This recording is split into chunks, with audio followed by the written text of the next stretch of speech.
আল্লাহু আল্লাহ।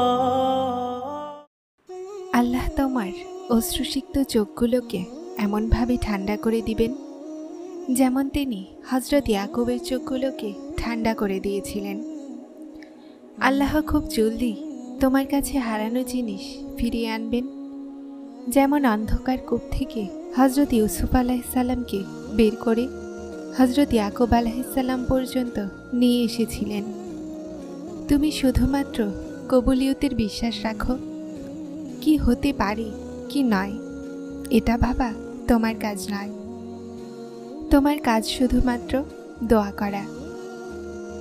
জীবন তোমাকে ব্যর্থ করে দিক না কেন, কিন্তু বিশ্বাস রাখো আল্লাহ সমস্ত দোয়াগুলোকে কবুলিয়তের রাস্তা দেখাবেন।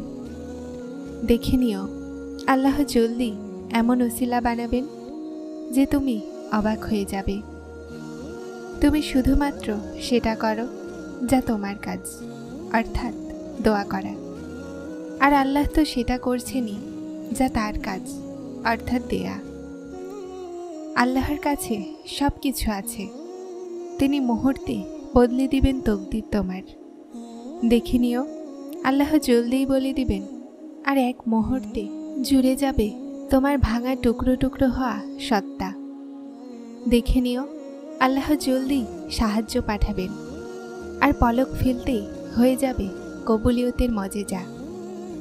আর যা নসিবের মাধ্যমে পাওনি, দেখে নিও আল্লাহ সেটাও তোমাকে দিয়ে দিবেন। যখন তিনি সাহায্য করতে আসবেন তো সমুদ্রেও রাস্তা বানিয়ে দেন। আর তুমি কেন হতাশ হয়ে বসে আছো যে তিনি তোমাকে সাহায্য করবেন না? তোমার বিশ্বাস ভাঙবেন না, তুমি শুধুমাত্র বিশ্বাস দৃঢ় রাখো, উনি তোমার জীবন বদলে দিবেন। প্রকৃত ভালোবাসার হকদার তো শুধুমাত্র আমার আল্লাহ, যিনি আমাদের থেকেও বেশি ভালোবাসেন। এতটা চিন্তিত হয়েও না। শুনে রাখুন আপনার সমস্যাগুলো তার হাতে, যিনি জানেন আপনার কি চাই, আপনার জন্য কি উত্তম, আর কখন আপনার চাওয়াকে উত্তম বানিয়ে কোন সময় আপনাকে দিতে হবে। যে রাস্তা আপনার অচেনা মনে হচ্ছে, দেখে নিও আল্লাহ সেই রাস্তাগুলোর মাধ্যমেই মজেজার সফর শুরু করে দিবেন। অপেক্ষাকারীরাই সেটা পায় যা চেষ্টাকারীদের হাত থেকে বেঁচে যায়। কিছু মানুষ অপেক্ষাকে সবরের নাম দিয়ে সারা জীবন এই কান্না কাঁদে যে আমাদের ভাগ্যেই ছিল না। মনে রাখুন মানুষের জন্য সে সব কিছু আছে যা সে চেষ্টা করেছে। তুমি চাইতেও পারবে না যদি আল্লাহ না চান। তাহাজ্জুদের নিয়ত করে ঘুমাতে যাওয়ার অভ্যাস করো, কেননা আল্লাহ নিয়তের ওপরেও ফল দান করেন। জীবনের সমস্ত সফলতা রবের সামনে ঝুঁকে যাওয়াতেই পাওয়া যায়। তুমি সেই আল্লাহর ওপরে বিশ্বাস রাখো, এমন বিশ্বাস যা সব সত্তার থেকে পবিত্র হবে। যেই সত্তা তোমাকে দোয়া চাওয়ার তৌফিক দিয়েছেন, তো সেই দোয়াকে কবুলও সেই সত্তাই করবেন। যখন সব কিছু হারিয়ে যায় তখন আল্লাহকে পাওয়া যায়। দোয়াগুলো তো বিনা কারণে হয় না। এই যে তুমি ভেঙে টুকরো টুকরো হয়ে গেছো, এরপরে মজেজা তো হবেই। কিছু তো আল্লাহরও ইচ্ছা হবে, না হলে দোয়াগুলো বিনা কারণে তো অন্তরের অংশ হয়নি। তাহাজ্জুদের দোয়াগুলো আল্লাহ কোন বলার জন্য বানিয়েছেন? তাহাজ্জুদ পড়াদের জন্য তো গায়েব থেকে সাহায্য পাঠানো হয়। আল্লাহর কোন বলার অপেক্ষা এখন? পরীক্ষাগুলো তো এমনিতেই শেষ হয়ে যাবে।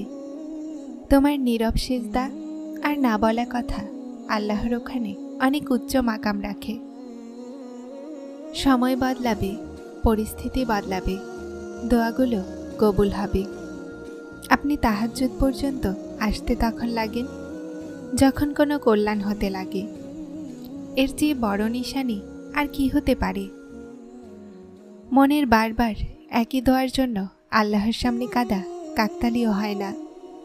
হতে পারে তোমার এই অসম্ভব থেকে সম্ভব পর্যন্ত সফর তাহাজ্জুদের মাধ্যমে তৈরি হতে চলেছে। যা দোয়াগুলোর অংশ হয়, আল্লাহ সেগুলোকে নসিবের অংশ বানিয়ে দেন। যা দোয়াগুলোর অংশ হয়, আল্লাহ সেগুলোকে নসিবের অংশ বানিয়ে দেন। আর যা দোয়ার মাধ্যমে হাসিল করতে পারোনি, সেটা তাহাজ্জুদের মাধ্যমেও তো হতে পারে। যদি মন বদলাচ্ছে না, তাহলে হতে পারে এটাও নিশানি আল্লাহ তোমার নসিব বদলানোর জন্য রাজি হয়ে গেছেন।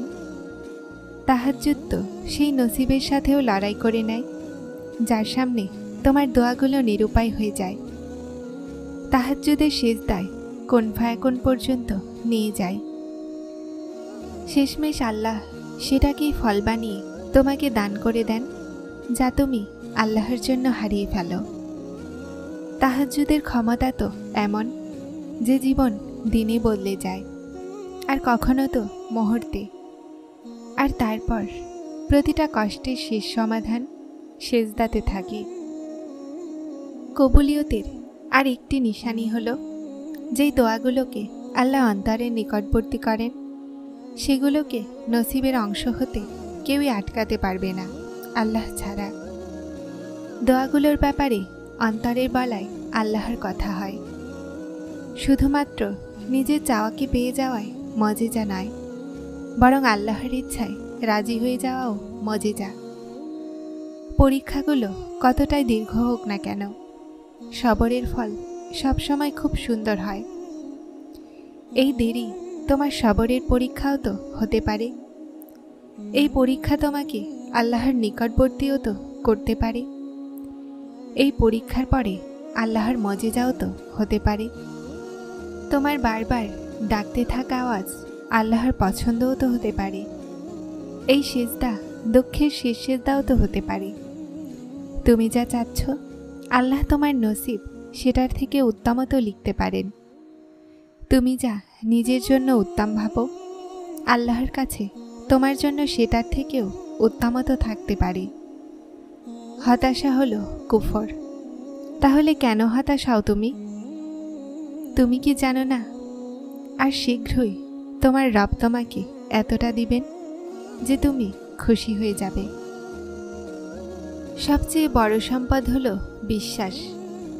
আল্লাহকে দেখা যায় না, কিন্তু তার উপস্থিতি, তার কুদরতের আর তার ইখতিয়ারের, তার ভালোবাসার, তার সব শোনার আর তার শুনে বুঝে নেয় তার দোয়ার বিশ্বাস।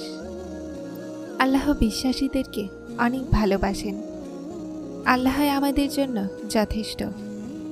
কখনো ভেবেছ, যদি আল্লাহ তোমার দোয়া কবুল করতে না চাইতেন, তাহলে তিনি বিনা কারণে আপনার অন্তরকে একই দোয়াতে কেন আটকে দিতেন?